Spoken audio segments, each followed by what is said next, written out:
Welcome to my mommy's podcast. This episode is sponsored by Fabletics, my current source for all my gym wear. In the last 6 months, I've discovered several new types of workouts that I am loving, from group classes focused on flexibility to high-intensity work and even underwater weight and breath training. I have been loving trying new things, and Fabletics has activewear for all of it. I pretty much wear one of their pieces every day. And their mission is to make affordable, high-quality workout wear available to all of us. I love being a VIP member, which unlocks special benefits, and here's how it works. When you go to fabletics.com/wellnessmama and take a 60-second quiz, it matches you with a showroom of styles designed for your body and workout type. And before I forget, Fabletics is offering listeners of this podcast an incredible deal that you don't want to miss. You can get 2 leggings for only $24, which is a $99 value when you sign up as a VIP. All you have to do is go to fabletics.com/wellnessmama to take advantage of the deal now. Again, that's fabletics.com/wellnessmama to get 2 pairs of leggings for only $24, which is honestly less than the price of a sports bra from some other big name companies. There's free shipping on orders over $49. International shipping is available because I always get that question, and there's no commitment at all with your first order. So here's a tip. Make sure that you enter your email address when you take the quiz so that you'll get notified about new styles and specials. I have found out about some amazing sales through that link. And I also personally recommend the Power Hold leggings, which are awesome for everything from lifting weights to yoga. So again, check it all out at fabletics.com/wellnessmama. This podcast is sponsored by Four Sigmatic. That is my source for delicious coffees, teas, and elixirs that all contain beneficial medicinal mushrooms like lion's mane, chaga, cordyceps, reishi, and many others. These mushrooms have a long history of use and a lot of studies to back up their many benefits. I personally fell in love with all of their mushroom coffees and elixirs. I add their elixirs to my smoothies, and when I drink coffee, it's always their mushroom coffee these days. The great part is they have caffeine-free options and coffee-based options with a little bit of caffeine. So there's literally a blend for any type of day. But the bonus is that there's slightly less caffeine in their coffees than normal coffees, but with the addition of the medicinal mushrooms, you get more of a brain boost without the jitters. I personally enjoy the mushroom coffee blends in the morning, and I often sip relaxing and sleep-promoting reishi in the evening before bed. You can check out those and all of their products and grab a 15% discount just for being a listener of this podcast by going to foursigmatic.com/wellnessmama and use the code wellnessmama. Again, that's foursigmatic.com/wellnessmama and with the code wellnessmama. Hello and welcome to the Wellness Mama podcast. I'm Katie from wellnessmama.com, and I'm here today with a new friend I'm excited to share with you. Joel Runyon is the founder of Impossible, which is a performance lifestyle company focused on helping people push their limits and transform their mindset through hard physical challenges, which he has some experience in. As an endurance athlete, in 2017, he became the youngest person in the world to run an ultramarathon on every continent, including Antarctica. He's also the creator of the paleo and keto resource called Ultimate Paleo Guide and Ultimate Meal Plan, as well as the daily movement and mobility coaching app, movewellapp.com. Joel, welcome and thanks for being here. Awesome. Thanks for having me. Well, to start, I would love to hear about Impossible as the brand and as the mission, and just kind of walk us through what that is and how it was born. Yeah. So this story, it feels like, it's been just a few years back, but it actually started, I think, back in 2010. I graduated school and did everything I was supposed to do growing up. Went to college, got a double major, traveled abroad, and I basically graduated in the middle of the 2009 recession. And so I did all these things you were supposed to do growing up, got all like my GPAs and, learned Spanish and traveled abroad, did sports. And then I graduated. And then the next thing, on that checklist is go get a job. And I graduated in that recession and I couldn't get a job for like 9 months. And this basically put me in a world where I was just questioning, what the narrative that I had been fed for a while. And it's a long story. I applied to a bunch of different places. Eventually, got turned down at all of them. Eventually was applying at places like Starbucks and couldn't get a call back from Starbucks. And I was basically sitting in my parents' basement at the time, wondering if this was it. This is what I signed up for. This is what I did all this work for. So I went to school, got this piece of paper for, and I just felt bad for myself for a while. I didn't really do anything about it at first. I just kind of watched a bunch of Netflix and drowned in my own sorrow for a little bit. But I was writing down all these things that I wanted to do. I was still pretty aspirational about these things I actually wanted to do. And I saw some friends of mine, starting businesses, getting jobs, traveling the world. And I wanted to do all these things, but I couldn't even get a job at Starbucks, and everything seemed really impossible for me. And so while I was watching Netflix, I was kind of like making this list for a while. And I think I ended up eventually running out of Netflix shows to watch. It was 2009, 2010, not a lot of stuff on there. And eventually, I finished, kind of escaping into the world of Netflix and took another look at my list. And all the stuff on my list still seemed pretty impossible. I didn't have any money. I couldn't travel the world. I couldn't start my own business. I could barely, I couldn't even get a job. But one of the things on my list was run a triathlon.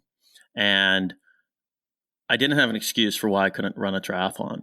And so I decided, there's no excuse for me not to put on my shoes and run around the block. And there's no excuse for me not to get on like my crappy old middle school mountain bike and ride around the block and start training for this thing. And so even though I didn't know anything about triathlons, I decided I was going to sign up and do it. And I signed up for an indoor one at Lifetime Fitness because I didn't want to drown in the open water swim of a normal triathlon. And I was really nervous about it. I didn't really know anything about triathlons, but I signed up, I did it, trained for 2 months, and I did it. And I remember thinking at the end of that, you spent so much time telling yourself that this was impossible. What other things out there could you actually go out and do if you just trained for it and went for it? And so that kind of became like the inciting incident for me to go out and like start looking at this list that I had made that I thought everything felt impossible, but like, what if I went out and actually tried to do it? And so that was kind of the origin story. And so from there, I just kind of started challenging myself to do longer and longer races. I started realizing once I started pushing myself that I could go a lot farther than I ever anticipated. And then I took that same type of mindset and applied it to like my job search. And then eventually how I approached a couple of the first jobs I was able to actually get and work my way up. And then eventually, leaving and starting my own stuff. And so Impossible, yeah, that's kind of the origin story of Impossible, but kind of the mission of Impossible is to use hard, physical, difficult challenges to transform your mindset and transform the way you both, see yourself, but also see the world. And by putting yourself in those situations where they're hard, difficult, or you're not quite sure if you can do them, you push through and you're able to do them anyways.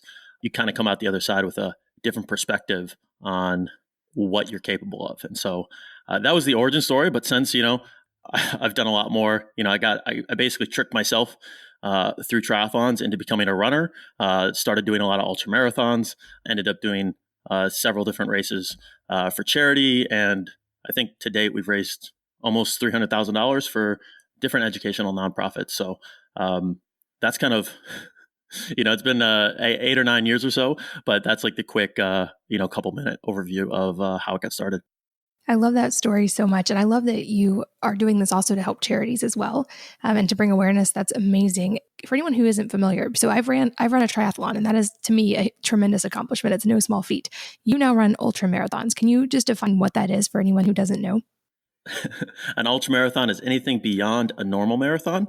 So if you run a normal marathon and then you like run home, or you run to 7-Eleven or anything, it's technically an ultra marathon. But typically most ultra marathons are anywhere between a 50K, which is about 31 miles, and 100 miles. But now people are getting crazy and they're like, people are doing 200-mile races, multi-day races. And, kind of once you dive into this world, people get really, really nutty really quick. But typically a ultra marathon starts at 50K and it will go, as far as people will let it go.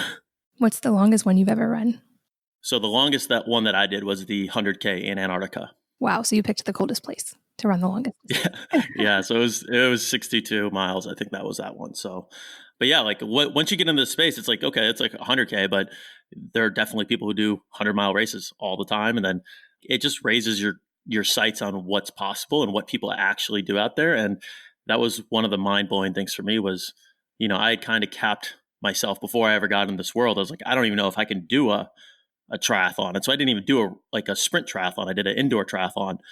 And once you kind of peek into this world, it just keeps going and going and going, and you realize what people are capable of when they decide to do it.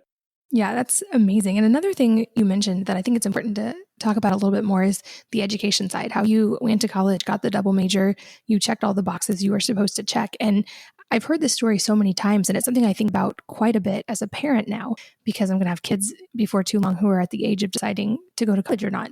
And I get the feeling that the education system has drastically changed even since we were there, and certainly since our parents were there. So I'm curious, now being on the other side of this and having created this entrepreneurial life and this career that helps people, do you have a different perspective looking back on, for instance, going to college, education, and would you do it again, or would you pursue other options earlier? So the way I've said it for myself is I think we're like the last few years where you could kind of make the case for college. I feel like even since I graduated, college has gone up dramatically, and I just don't see the ROI on it. Like from a financial, like people want to talk about, okay, there's an experience and, you could talk about that. I think I would have much rather just taken the money and like, or even half the money and put it towards like experimenting in different entrepreneurial manners, because all the things that I did in school, like nothing really was super actionable. I think I probably could have paid better attention in like accounting class, and that would actually have been probably the more like useful class that I'd taken. But I remember we took like a class on entrepreneurship, and it was about putting a business plan together and pitching people. And and I haven't done a business plan like that yet. Most of my stuff has been bootstrapped, and so it's been much more about like gaining an audience and building traffic and creating like products that people resonate with. And so for me, from an education standpoint, I think education, like a basic education, is really, really important. And that's, the stuff that we do with Pencils of Promise, as far as making sure people in under-resourced areas around the world have the chance to learn to read and do math and learn these really basic skills that we kind of take for granted. But then when it gets to this higher education, and there's some places where I think if you're going to be a lawyer, you have to do what you have to do. If you're going to be a doctor, you have to do what you have to do. But for what I went to school for, and I kind of was one of those guys that went into school and I was like, I don't know exactly what I want to do. All these careers that people have had picked out since third grade, I'm not one of those guys. There was never any messaging for that person, for me. And so I don't think I would have, if I have the chance to go back and, spend that money again and spend those 4 years, I think I would have done it in a different way. And, with costs going up the way they have, even since I graduated, I definitely don't think I would spend the money that they're that they're charging these days, unless it was just a top tier school. And at that point, you're just basically buying into the group of people that you, the network that you want to be in. And so we can go, I've got this whole, I've got a, much longer rant on that, but I just don't see the ROI for the types of classes that I took. And I think there's a lot of other ways that I could have invested that time and energy and learned skills that were a little bit more practical. Yeah, I agree with you wholeheartedly on that. And as someone who was also a really good student, and I was very good at the game of taking tests and all of that in school, I did what I was supposed to do in the education side. And then in the adult world, and especially in the entrepreneur world, I realized there were still a lot of skills I had to learn on the fly, and especially things like tolerance for failure and resilience, because those things are not built in. At least they weren't built into my education, especially if you're a decent student and you don't have to fail very often. I feel like that's something that was really a big jump for me at the beginning of my entrepreneur journey and in parenthood, because there's a lot of struggles built in there as well. And it's something I know you talk about quite a bit is, building resiliency and how do you develop that tough mindset. And I think for all the parents listening, that's something really important to impart to our kids that are probably not getting necessarily from the education system. So let's talk mindset a little bit and how you were able to make that switch personally, and then now how you help people do the same. Yeah, so one of the core things that I talk about is like trying to get people out of their head and into their bodies. And a lot of people have digital related jobs, or they're doing jobs where they're sitting behind a computer all day, or even if they're not, they're looking at their phone all the time. And we live so much of our lives in our head, and we have all these mental stresses that just live in your head. They're not like out in real life. And even like 100 years ago, if you were like actually stressed at your job, it was because you were doing physical labor or something. And at least then you'd get like some sort of endorphin rush from, the actual physical workout. And so people end up being stressed all the time mentally from these different situations, but they're not able to like get it out. They're not able to do anything with it because they're just like confined at their desk. And so for me, I found I was like having a real hard time when I was in my parents' basement, trying to like deal with the stresses of life and figuring out how to like navigate this new world, because I didn't have any way to like, I didn't have any outlet. I didn't have anything to do or to focus that, kind of energy on. And it just kind of spiraled, for lack of a better word.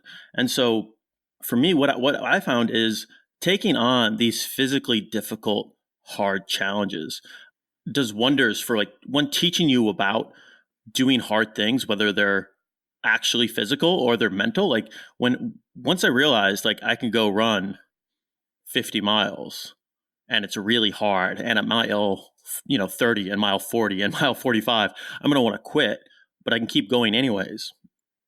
I was able to take that mindset and take that to pretty much everything else, like to entrepreneurship, to like to relationships, to go realizing that like just because something's hard, just because something's painful, doesn't mean it's necessarily bad, and doesn't mean I can't do it. It just means it's going to be like slightly painful for a while. And when people talk about running these ultra marathons or running these far distances, they could say like, oh, it's so far, it's so difficult, I could never do that.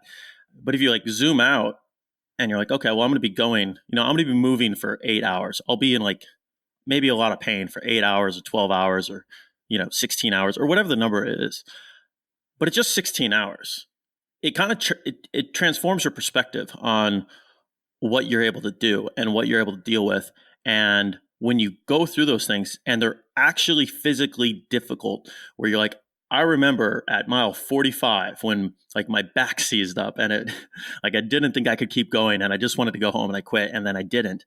You can take that reference point, you can take that specific memory, that real life thing that happened, and remind yourself in other areas of your life that I can go out and I can do this hard thing too.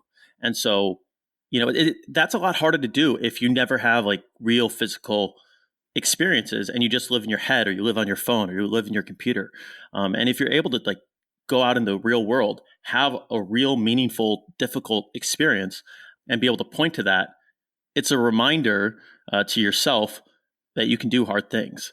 And for me, that was the biggest thing. Like I still don't, when I finished that first triathlon, part of me still didn't believe that I did it. I was like, no, you couldn't do this. Other people could do this, but you couldn't do this. But then I had like the results list and I had the times, and I pointed it on the sheet. And I was like, well, actually, no matter what you think about yourself, you just did that. So you are now the person that can do that type of thing.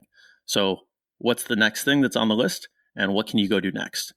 And I think that's really, really important and really underutilized, where, like I said, most people I think live in their head and they get stuck in their head because so much of our stuff is on our phone or on our computer, or, you're just processing it mentally. And when you're able to put it out into the physical, into the real world, there's something about it that lets you, completely change how you look at a certain situation and what you're capable of. Yeah, exactly. Like I think there's so much right now that's popular about doing all of the inner work and the mental work, and then how that's going to manifest in your life. And I think there's something really wise about just doing it with your body, even if your mind hasn't quite caught up, and then letting your mind learn from that. And like I said, I've only done a triathlon, but the mindset part you talked about actually just reminded me of labor with my babies, because it's like you said, it's 16, or in my case, usually like 24 hours. but it's just 24 hours. In my mind, I tell myself that like, I can do anything for 24 hours. I can do this. And then the mindset, like that mental toughness on the other side, when you accomplish it, is incredible. And you get to keep that with you. And it's such a good reminder when you have struggles, any other struggles that come up that are smaller than that. You're like, well, I already did that. So of course I can get through this. I love the idea too, how you talk about an impossible list, because, you know, like everybody has their like bucket list, but that's like the things you do before you die, which is kind of depressing. I love this idea of an impossible list, which is kind of like fun challenges to conquer. So I'm curious, what are some of the things both on your own one right now and that you have people in your community? Like what are some popular things people put on these impossible lists? Yeah, so the real quick delineation between a bucket list and impossible list is that a bucket list kind of people tend to make a bucket list and they get real excited about making a bucket list and they're like, hey, here's all the things I'm going to do before I die. And they make it, they get all excited, and then they get real excited when they make it, and then they don't do anything on it. And an impossible list kind of really started from that first triathlon. There's like a couple things that actually felt impossible, and it wasn't a big list. It wasn't, anything crazy, but like an indoor triathlon was on my list. And the goal was, do something that actually feels impossible right now. And don't worry about everything else. Don't worry about making like 75 things on it. Add a couple things right now that feel impossible and go and do them. And then once you go do them, your understanding of what's possible continues to expand. And so the difference between an impossible list and a bucket list is a bucket list you kind of make one time, and then, maybe or maybe not, you like cross everything off as you go. And the goal of the impossible list is basically to continue to grow with you over time and get bigger and more expansive as you kind of become bigger and more expansive.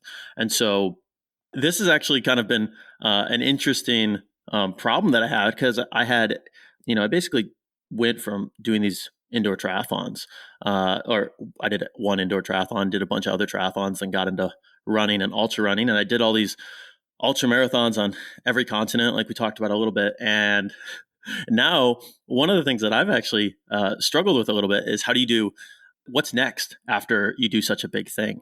And so, for a lot of people in the community, a lot of people start off with the triathlon running kind of paradigm, where the nice part about the running community is it's set up in those stages where you could say, hey, I'm going to do a 5K, I'm going to do a 10K, I'm going to do a half marathon, I'm going to do a marathon.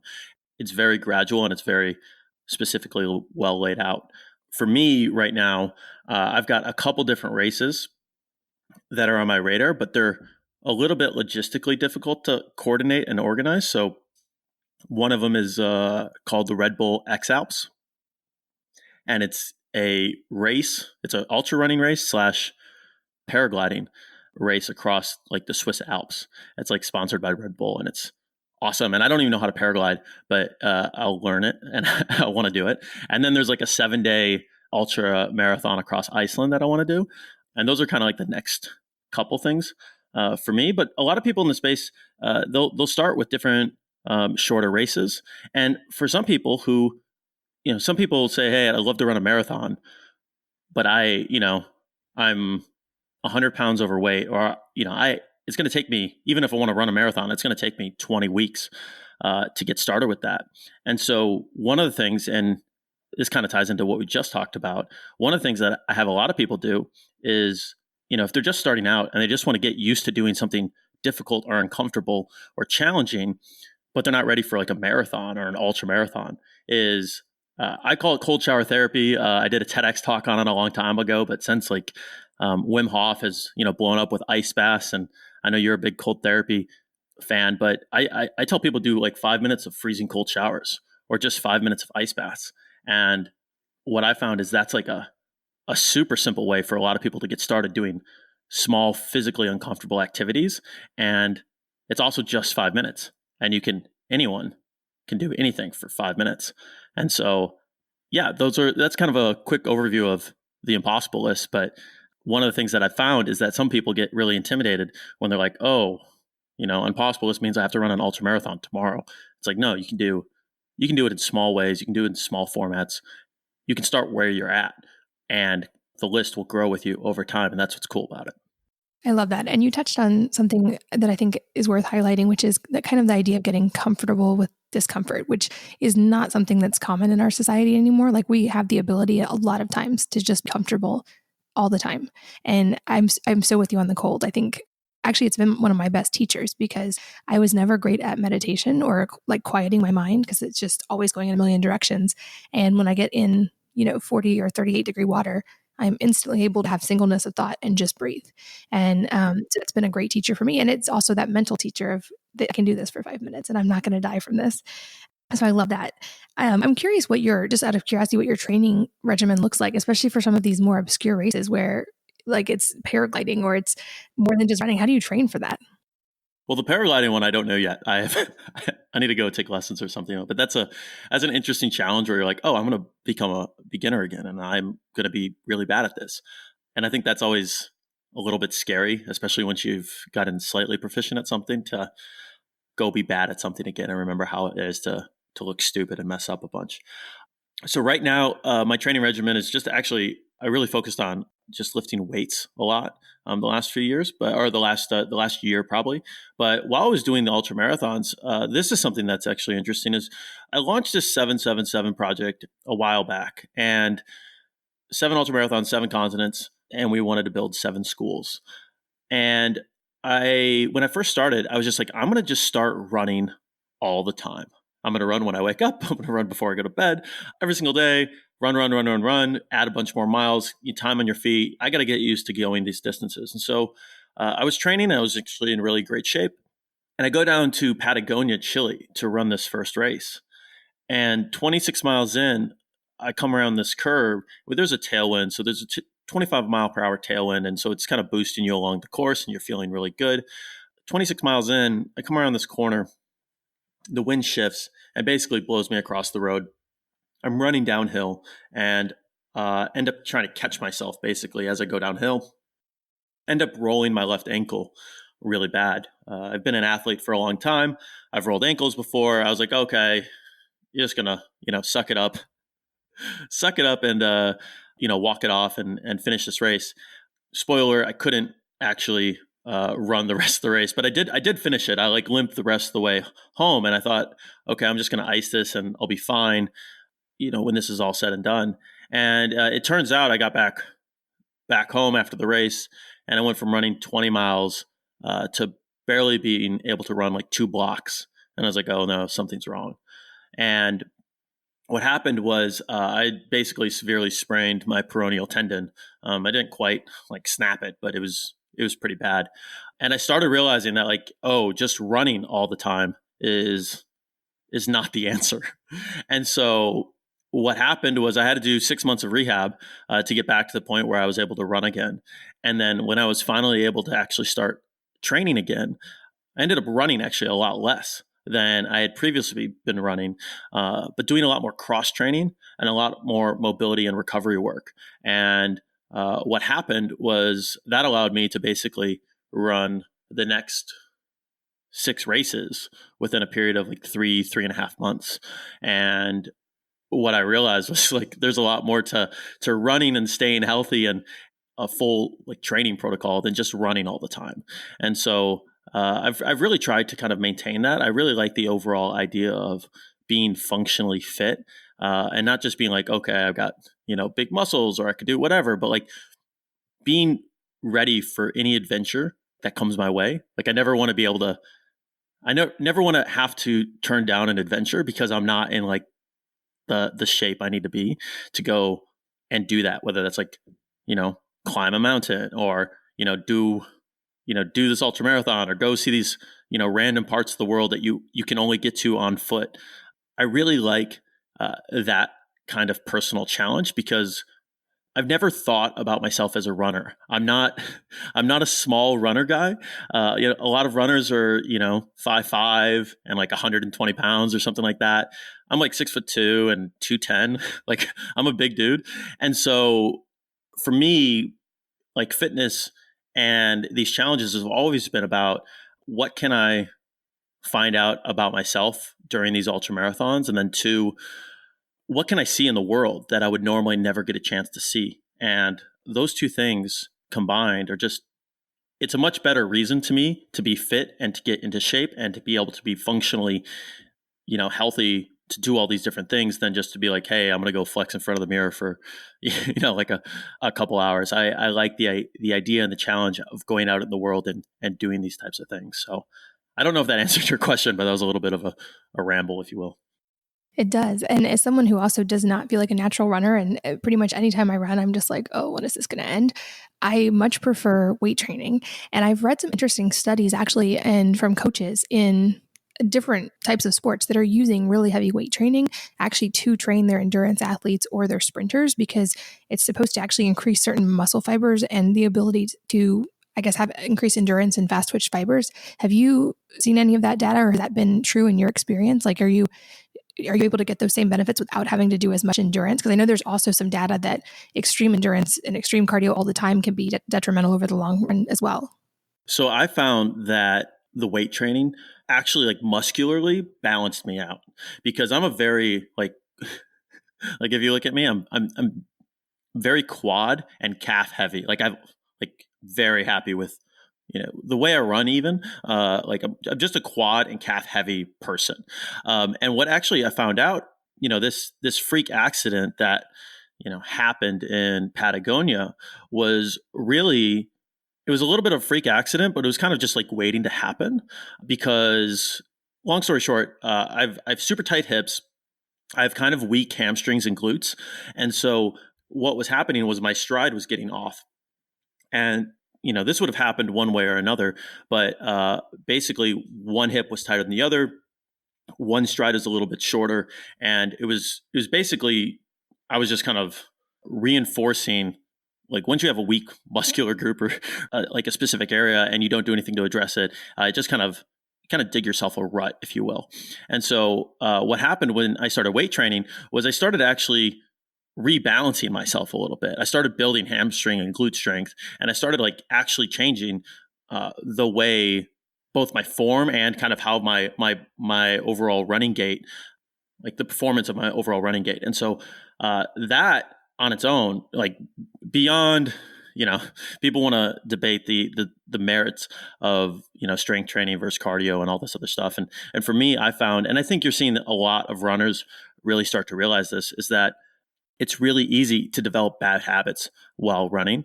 And if you're able to put in the time, even 3 times a week, to do some strength work along with that, you really insulate yourself from a lot of the injuries that runners get from just repetitive running over and over again, because they're never taking the time to address the weaknesses. And so if you can do that with strength training, I think the combo is really awesome. And for me, again, the goal being functionally fit to go out and do adventure in the world, I need both. Like you need to be strong. You need to be able to have endurance capacity, and just picking up a boulder and putting it down, or being able to like lift something that's incredibly heavy, but not being able to run for 20 minutes, like that's not a good end result for me. So what I found is when I started doing that strength training and I started adding some mobility work on top of that, that kind of gave me the best of both worlds, where it's like, hey, I'm able to do these hard endurance challenges, but I'm also preventing myself from injury, and I'm not really, just letting myself create these bad habits without having to address them on a daily or a weekly basis.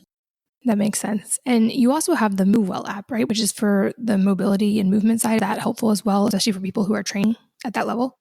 Yeah. So this is something that we actually created. A lot of my businesses come from things where I'm like, man, you need to do this, and like you need to be better at this. And so when I got hurt, I was going to like physical therapy, maybe two times, 3 times a week or something like that. And it was like $60 a session, or it was like $100 a session.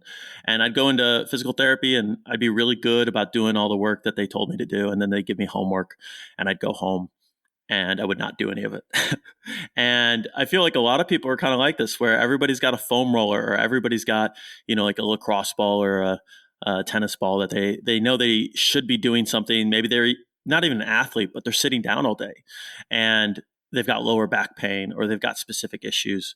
And one of the things that I just realized is like, I'm really good, going back to the education thing. If I've got someone to tell me exactly, what to do, I'm really good about doing that. But if I'm just left to my own devices and coming up with my own routines and what to do with a foam roller, I'm not as good at that. So basically, we built MoveWell. So I would have a portable coach at home with me. And the idea is that we do prescriptive routines. So instead of just saying, hey, roll out your hamstrings, we say, hey, what's your specific problem? Do you have like lower back pain? Are you getting ready for a run? Are you just like you're trying to do everyday mobility and just trying to stay a little bit loose and you've got 10 minutes?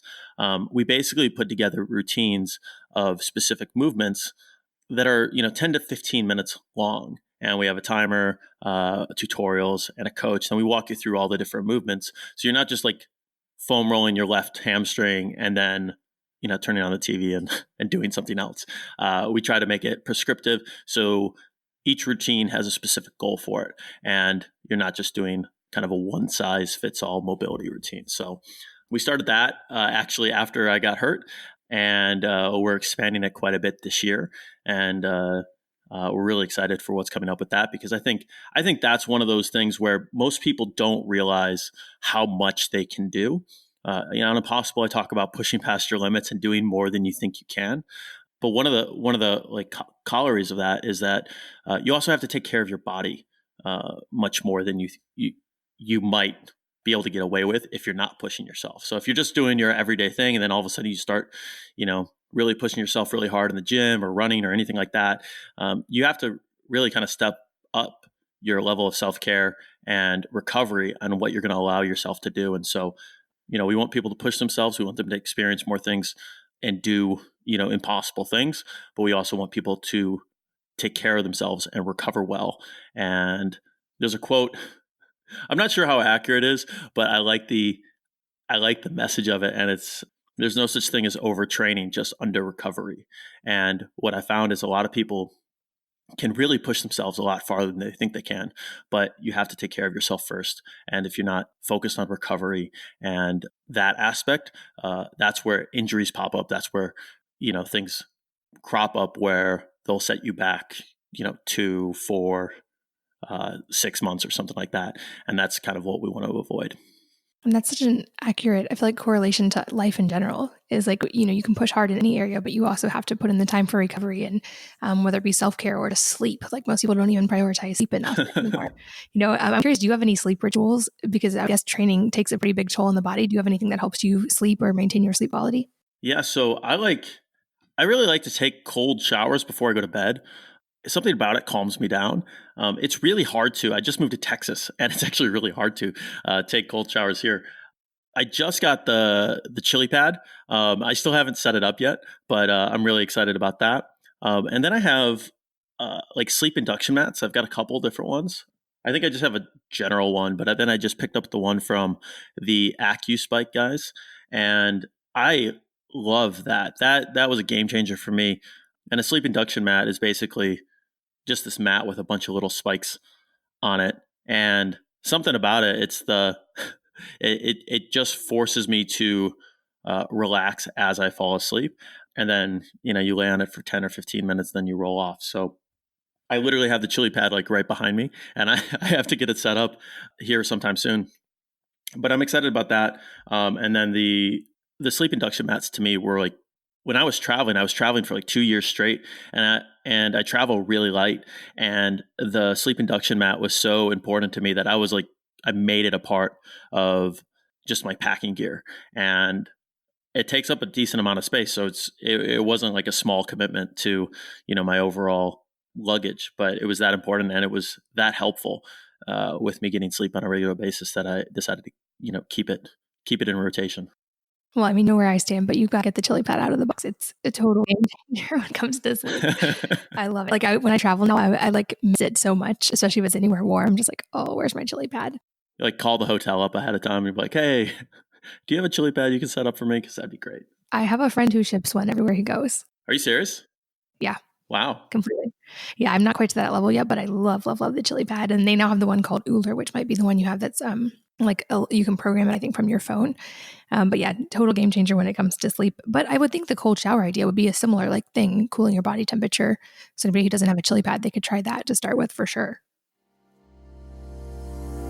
This episode is sponsored by Fabletics, my current source for all my gym wear.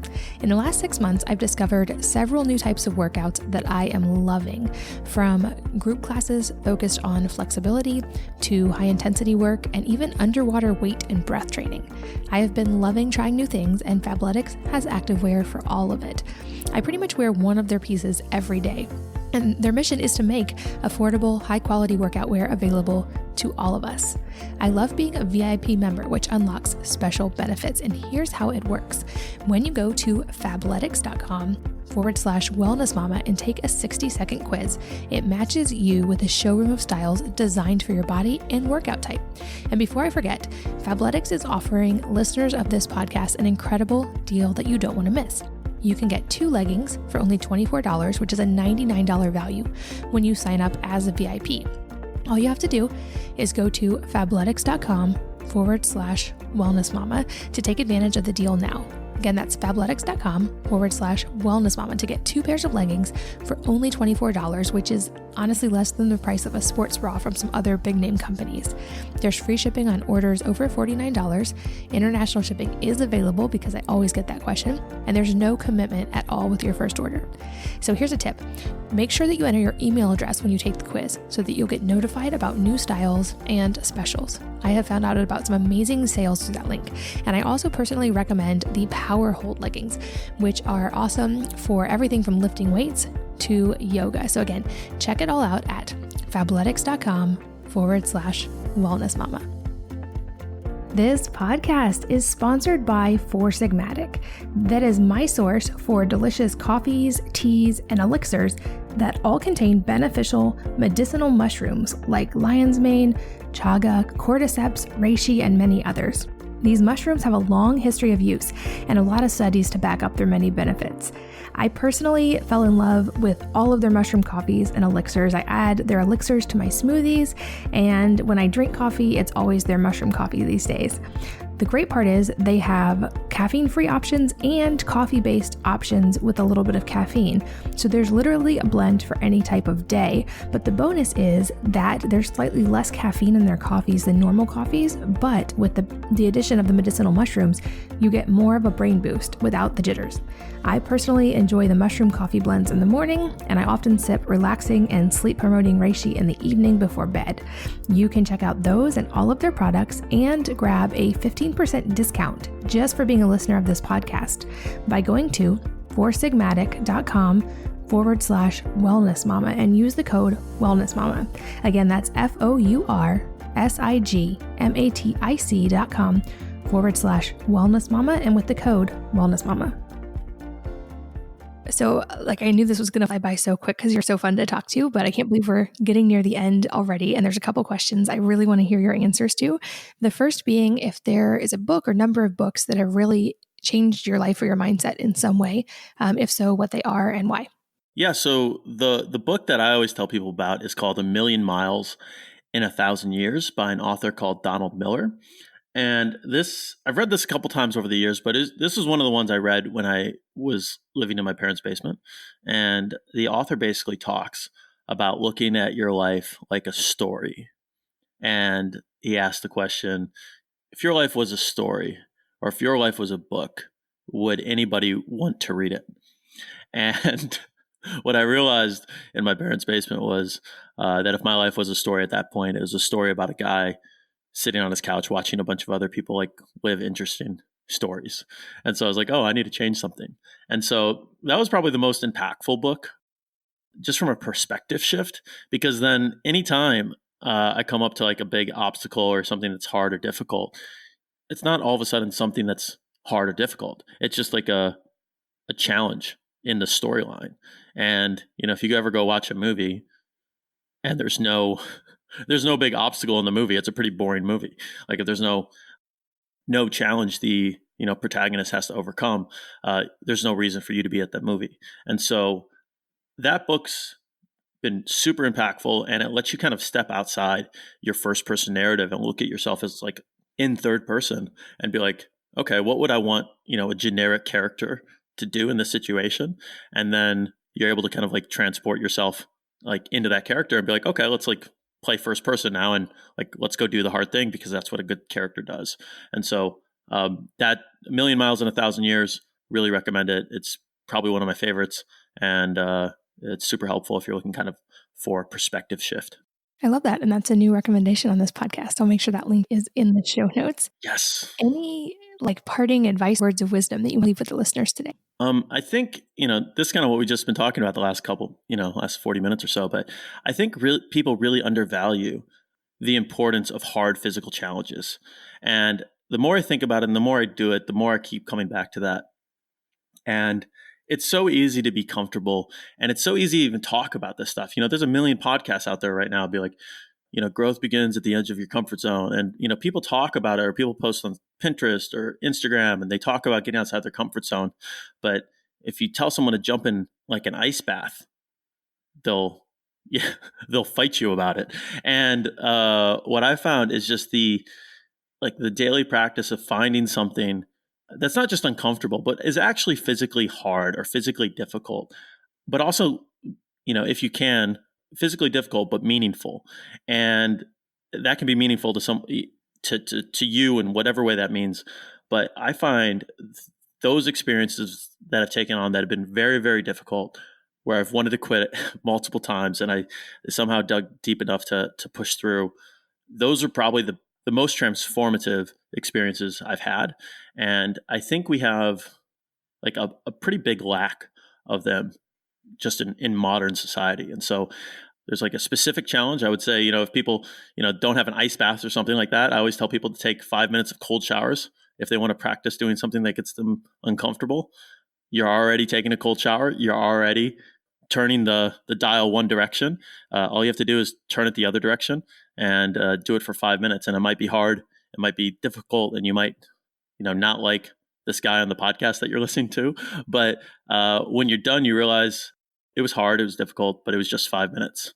And you can do anything for 5 minutes. And then you also realize like you're able to do other things that you think might be hard, might be difficult, but you're able to do it. So that's my parting advice. I love that. And I feel like that's a perfect place to end. I'll make sure that we link to everything you mentioned, the 777 Project and Impossible and Move Well and all the places people can find you. But if people just want to stay in touch with you online or follow your journey and your marathons, where's the best place to find you? Yeah, impossiblehq.com is the main site for Impossible. And then you can find me on Twitter and Instagram at Joel Runyon. And those are the best spots. Awesome. I will make sure all of those are linked. Joel, thanks for taking the time. This was so much fun. Thanks for having me. And thanks to all of you for listening and sharing your most valuable asset of your time with us today. We're so glad you did. And I hope that you will join me again on the next episode of the Wellness Mama podcast. If you're enjoying these interviews, would you please take 2 minutes to leave a rating or review on iTunes for me? Doing this helps more people to find the podcast, which means even more moms and families can benefit from the information. I really appreciate your time, and thanks as always for listening.